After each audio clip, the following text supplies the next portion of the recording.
Bonjour tout le monde, bienvenue. Merci d'être venu le jour de la rentrée scolaire pour la CSDM. Je sais que c'est une période assez active, malgré tous les dossiers qui sont là.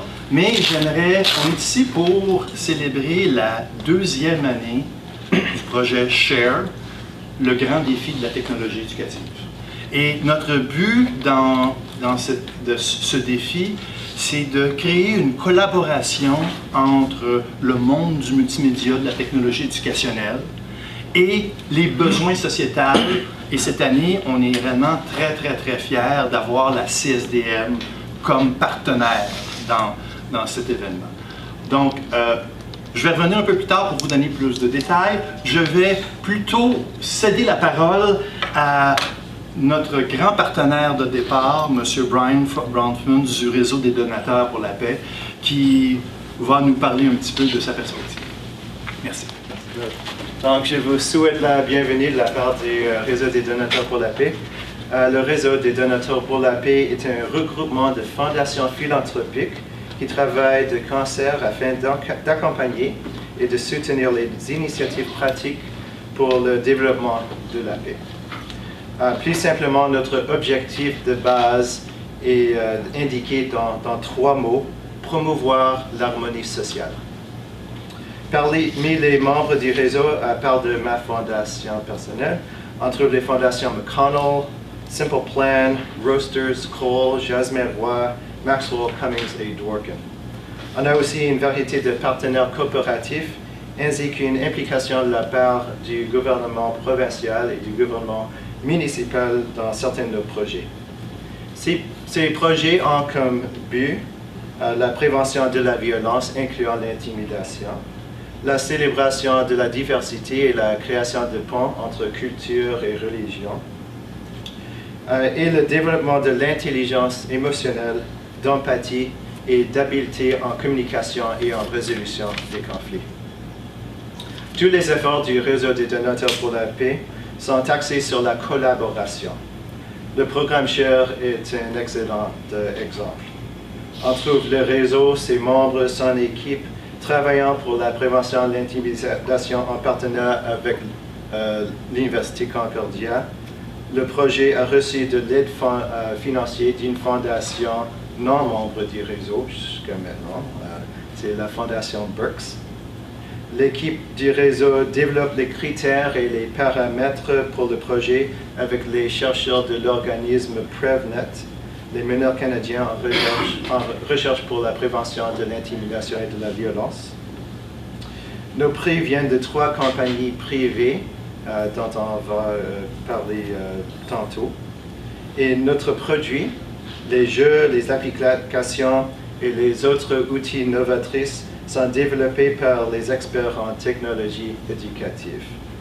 Le tout pour créer des ressources qui vont aider les 16 000 membres du personnel scolaire du CSDM. Maintenant, ça, c'est de la collaboration.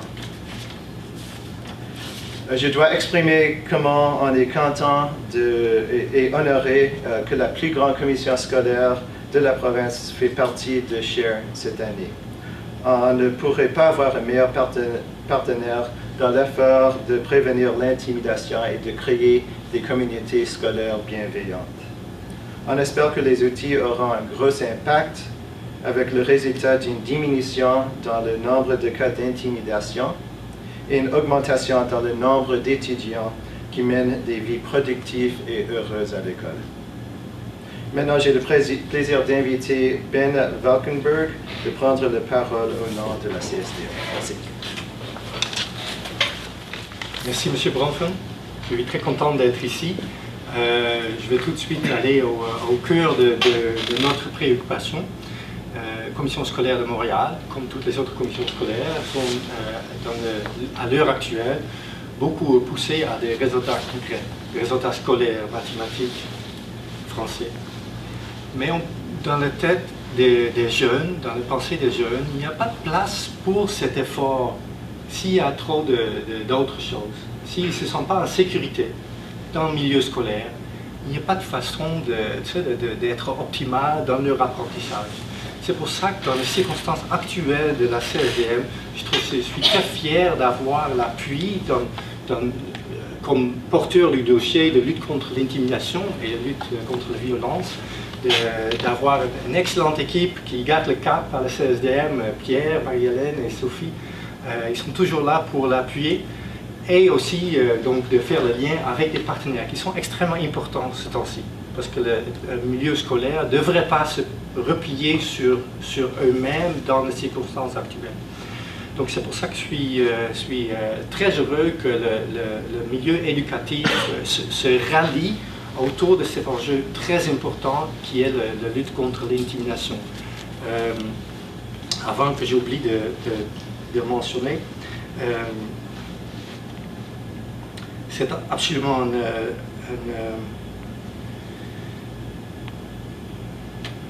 j'espère que ça va susciter la créativité du milieu, surtout des éducateurs et des enseignantes partout dans le milieu.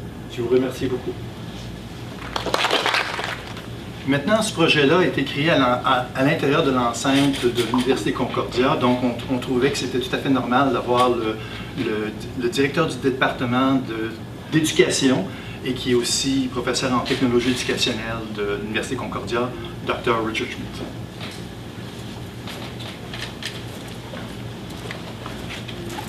Thank you, Claude. You've already taken up half my speech introducing me. I'm Richard Schmidt, Chair of the Department of Education here at Concordia. Welcome to these splendid spaces. The Department of Education has just moved next door, still under construction, so I don't recommend you stop by there yet, but we'll welcome you soon. I'd like to welcome you also to this great Educational Technology Challenge.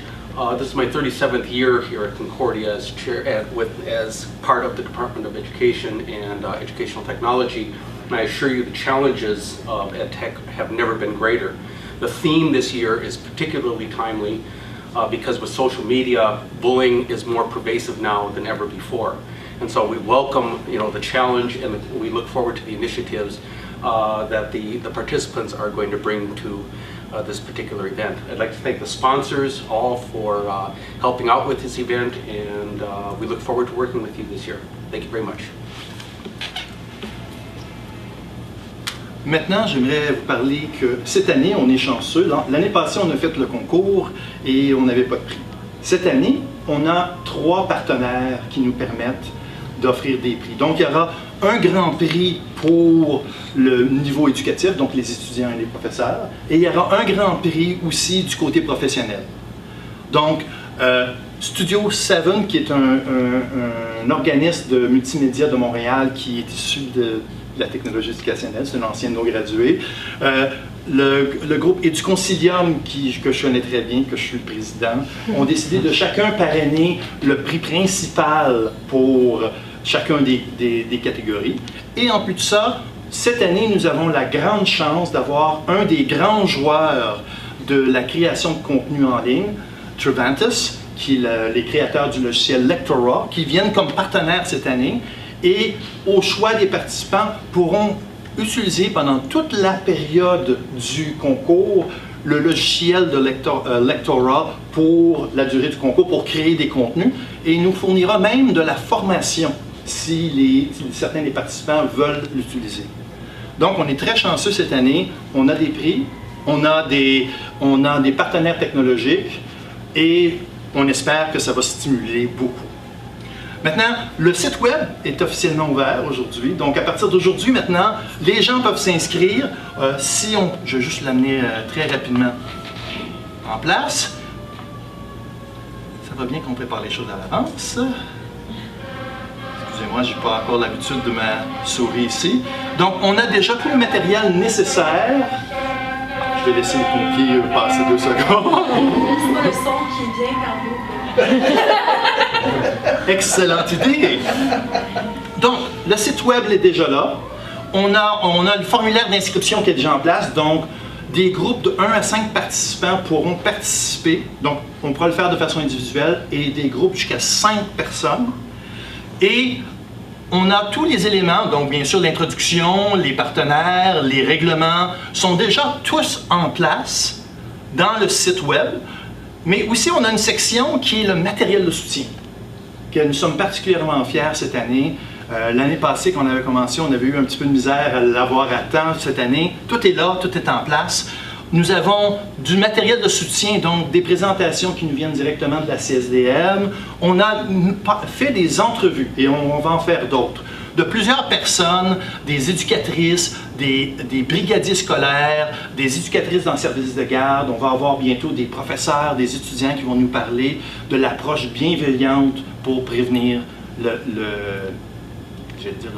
bullying. L'intimidation, merci beaucoup. J'ai enseigné en anglais trop souvent. Donc, le matériel est déjà là. Donc, quelqu'un qui veut commencer à s'intéresser à ça peut aller directement sur le site, voir le matériel, décide de s'inscrire, peut s'inscrire. Aussitôt que les gens seront inscrits, ils vont faire partie de la liste où on va leur offrir la collaboration de Preventis s'ils veulent utiliser leur logiciel. Ils auront accès à des sessions d'information en ligne pour les aider à mieux comprendre la problématique de ce qui se passe à la CSDM et comment un outil comme ça peut aider.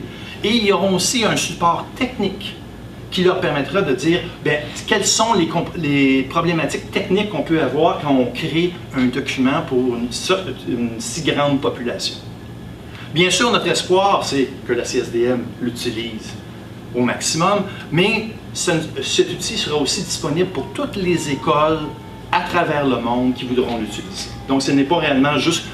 La CSDM a été très généreuse de devenir notre partenaire, mais notre but, c'est réellement de créer des outils pour la planète. Donc, j'aimerais ça peut-être juste... Je vais quitter ça. Donc, juste... et bien sûr... finir la présentation par un mot d'une éducatrice spécialisée. L'approche bienveillante, qui est notre focus cette année, est beaucoup plus important qu'on pense. Et je pourrais vous l'expliquer, mais je pense que les gens qui travaillent à la CSDM le font 1000 fois mieux que moi. Donc, si la technologie me le permet, toujours un grand techno qui...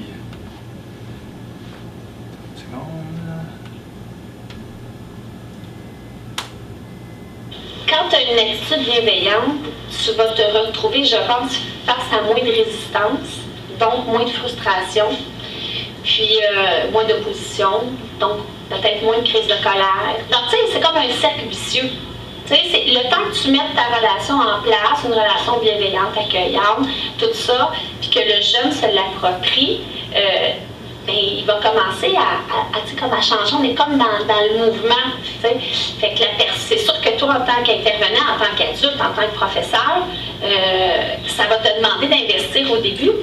Mais après ça, quand ta relation est faite, ça roule, puis tu perds bien moins de temps à régler les petites chicanes de une puis de l'autre parce que ta classe, ça va bien. Ou ton groupe va bien. Donc, c'est un petit peu ça qu'on va essayer de faire cette année, c'est de demander aux gens d'adopter une approche bienveillante et en faisant ça, en même temps, améliorer l'atmosphère en général dans les écoles et aussi de beaucoup la relation que les adultes ont avec les enfants qu'on a à l'école primaire et secondaire. Donc, c'est le défi. Donc, le grand défi de la technologie éducative est maintenant ouvert.